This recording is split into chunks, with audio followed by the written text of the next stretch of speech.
بسم الله الرحمن الرحيم magacaygu waa Jamaal Cali Aadan Jaah waxaan ahay musharax u taagan doorashada golaha wakiilada Soomaaliland ee gobolka Togdheer kana sharaxan xisbiga cadaaladda iyo daryeelka ee UCID astaantiisuna tahay Diig waxaan ku dhashay magaalada Burco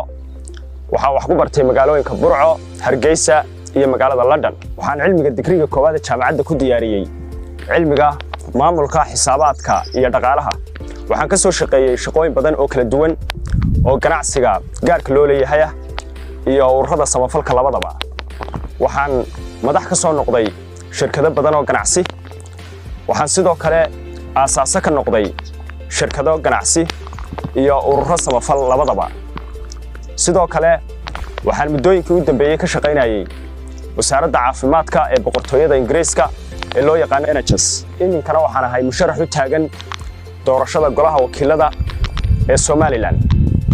waxaan ahay musharax aad iyo aad u fahansan oo u garanaya shaqada golaha wakiilada oo runtii ay dadka reer Soomaaliland u qabaan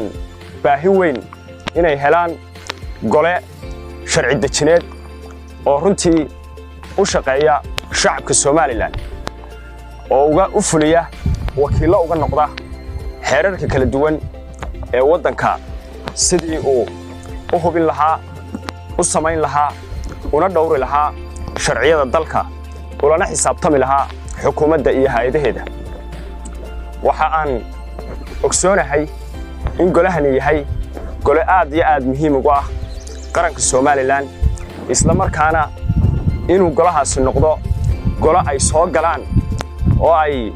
runtii dadkuna doortaan ay tahay dad garanaya shaqadan golaha wakiilada isla markaana leh damiir ay kaga turjumi karaan baahiyaha shacabweynaha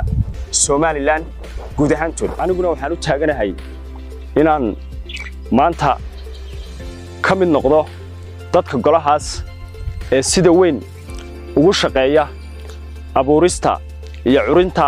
sharciyada cusub oo waxtar u noqda jiilkan maanta jooga iyo jiilasha soo socdaba waxaan u taaganahay la xisaabtan aan la xisaabtamo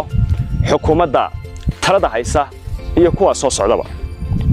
waxa aan si weyn diyaar ugu ahay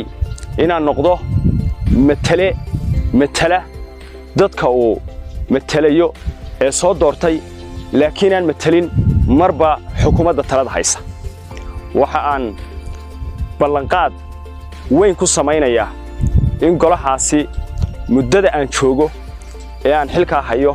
haddii la doorto uu noqon doono gole si weyn u soo ceshada meeqaamkiisa iyo karaamadiisa uu golo ahaan huwan yahay ee uu dastuurku siiyay ugu dambayn waxaan shacabweynaha Soomaaliland gaar ahaan kuwa gobolka Togdheer ka codsanaya inay codkooda siiyaan 31 May 2021 haddii Rabbi idmo anigoo ballan qaadaya inaan noqon doono u dirane u taagan danahooda iyo doonistooda ay muddada dheer daydayeen